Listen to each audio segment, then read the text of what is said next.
Hi friends, welcome to our channel. ఈరోజు recipe వచ్చేసి గోంగూర chicken చేయబోతున్నాను. చాలా సింపుల్గా, టేస్టీగా, పుల్లగా, స్పైసీగా ఉండేలాగా ఉంటుందన్నమాట. సో ఎవరైనా గోంగూరని ఇష్టపడే వాళ్ళు ఉంటే ఈ రెసిపీ తప్పకుండా ఫాలో అవ్వండి. నాకైతే గోంగూర చికెన్ చాలా ఇష్టం అండి. So let's start the video. First అయితే మనము ఒక బౌల్ నిండా వాటర్ వేసుకొని అందులో ఒక కట్ట గోంగూరని బాగా ఉడికించుకోవాలండి. ఈ గోంగూర చికెన్ చేయడానికి ఎర్ర గోంగూర అయితే బాగుంటుంది. సో ఇప్పుడు ఇలా ఆకులన్నీ వలిచేసుకొని వాటర్లో వేసేసి వాటర్ అంతా ఇంకిపోయేంత వరకు ఉడికించుకోవాలి. గోంగూర బాగా ఉడికితేనే మనకు టేస్ట్ అనేది చాలా బాగుంటుంది అనమాట. సో చూస్తున్నారు కదా, వాటర్ అన్నీ కూడా ఇంకిపోయే వరకు ఉడికించుకొని పక్కన పెట్టుకోవాలి. తర్వాత ఒక కడాయి తీసుకొని అందులో 3 టేబుల్ స్పూన్ వరకు ఆయిల్ వేసుకోవాలి. ఆయిల్ బాగా వేడైన తర్వాత అందులో 2 లవంగాలు అలాగే కొంచెం దాల్చిన చెక్క కూడా వేసేసి అది కొద్దిగా ఫ్రై అయిన తర్వాత అందులో మనం సన్నగా కట్ చేసి పెట్టుకున్న ఆనియన్స్ వేసుకోవాలండి.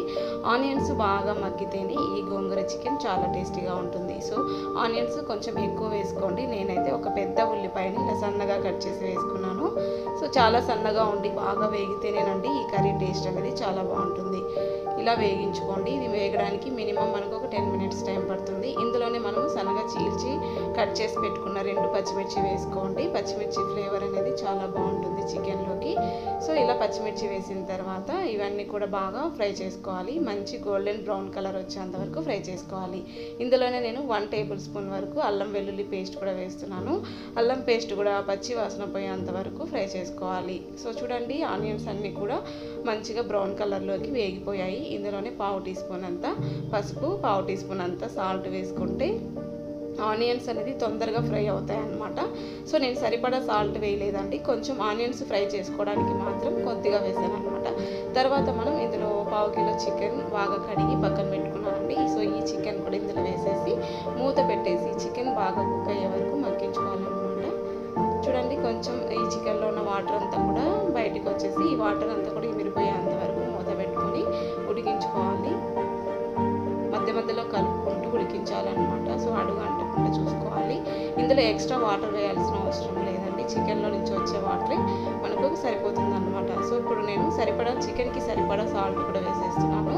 అలాగే మీ స్పైసెస్కి తగ్గట్లుగా కారం పొడి కూడా వేసేసుకొని తర్వాత ఒకసారి కలిపేసుకొని మూత పెట్టుకోవాలి. గోంగూర చికెన్కి కొంచెం ఉప్పు కారం ఎక్కువ వేసుకోవాలండి. సో మనము గోంగూర కొంచెం స్మాష్ చేసి పేస్ట్ వేస్తాం కదా, సో మనం వేసిన ఉప్పు కారం అనేది సరిపోదన్నమాట. సో గోంగూర పుల్లగా ఉంటుంది కాబట్టి మనం కొంచెం ఎక్స్ట్రా వేసుకోవాల్సి వస్తుంది. చూడండి, చికెన్ అయితే ఆల్మోస్ట్ ఉడికిపోయింది. సో గోంగూర చికెన్ బాగా ఉడికిన తర్వాతే వేసుకోవాలండి. పులుపు తగిలితే అస్సలు ఉడకదనమాట. ఏ వెజిటేబుల్ అయినా సరే, నాన్ వెజ్ అయినా సరే అన్నీ ఉడికించుకున్న తర్వాతే మనము పుల్లగా ఉన్న వాటిని యాడ్ చేసుకోవాలి. తర్వాత మనం ఉడికించి పెట్టుకున్న గోంగూరని ఇలా మిక్సీలో వేసేసి ఇలా పేస్ట్గా తయారు చేసుకోవాలి. చికెన్ అయితే ఆల్మోస్ట్ ఉడికిపోయిందండి. ఉడికిన తర్వాతే వేసుకోండి. తర్వాత గోంగూర వేసిన తర్వాత ఒక్కసారి అంతా కలిపేసుకొని మూత పెట్టేసి సిమ్లో ఒక 10 మినిట్స్ వరకు కుక్ చేసుకోవాలి. చూడండి, బాగా ఉడికిన తర్వాత ఇలా ఆయిల్ పైకి తేలుతూ కనిపిస్తుంది. ఇలా చేసుకుంటే గోంగూర చికెన్ చాలా బాగుంటుందండి. నాకైతే ఈ గోంగూర చికెన్ బగారా రైస్లోకి చాలా ఇష్టం అనమాట. సో ఇందులో నేను 1 టేబుల్ స్పూన్ వరకు చికెన్ మసాలా పొడి కూడా వేస్తున్నానండి, మంచి ఫ్లేవర్ కోసం. నాకైతే గోంగూర వేసిన తర్వాత కొంచెం సాల్ట్ తక్కువ అనిపించింది, ఇంకొంచెం సాల్ట్ కూడా వేస్తున్నాను. మళ్ళీ ఒకసారి మూత పెట్టేసి కలిపేసి మూత పెట్టుకోవాలి. మరో 5 మినిట్స్ వరకు కుక్ చేసుకోవాలి.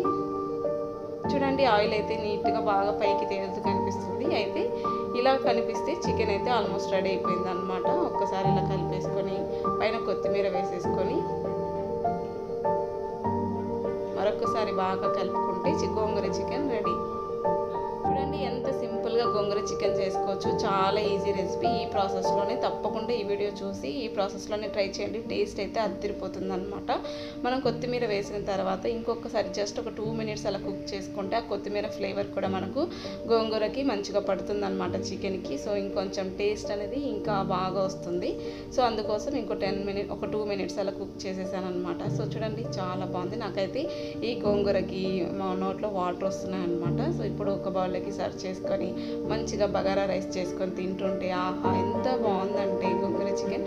నాకైతే చాలా చాలా బాగా నచ్చింది. మా పిల్లలు కూడా చాలా ఇష్టంగా తిన్నారండి. సో ఈ ప్రాసెస్ మీ అందరికీ నచ్చిందని అనుకుంటున్నాను. తప్పకుండా ఈ వీడియో చూసి ఈ ప్రాసెస్లో ట్రై చేసి చూడండి. మీకు కూడా ఫర్ వాచింగ్.